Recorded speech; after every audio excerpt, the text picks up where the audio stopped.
Katika kizazi cha sasa, wazazi wengi wameanza kujenga ukaribu mkubwa na watoto wao, wakijitahidi kuwa marafiki zaidi kuliko kuwa walezi wa mamlaka. Hata hivyo, wengine huona kuwa ukaribu huo ukizidi hupelekea watoto kukosa heshima, kutotii maadili na malezi kulegea.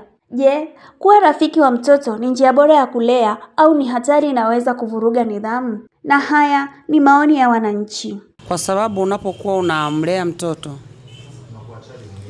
na mpaka anaitwa mtoto, anahitaji urafiki. Mimi mwenyewe pia nawaambia watoto wangu, mtoto tengeneza urafiki kwake. Hata walimu wanaofundisha wanafunzi wakaelewa ile tekniki ya walimu wanaofundisha wanafunzi, anakuwa rafiki. Mwalimu ni mkali lakini watoto wanampenda. Na akishakupenda lazima atakuelewa. Mtoto unavyoishi naye kiurafiki, kuna labda watoto wetu ambao wanasoma shule, anaweza kufanya kitendo cha ukatili shuleni, lakini kama unaishi naye kwa ukali hawezi kufika akakwambia. Lakini kama unaishi naye kiurafiki, akifika lazima atakwambia, mama, labda mimi na 1 2 3. Wewe kama mzazi wake au mlezi wake unaweza kusaidia ukatatua ile shida, mambo mengine yakaendelea. Kuna muda inabidi uwe mkali kama mzazi na kuna muda inabidi uishi naye kiurafiki.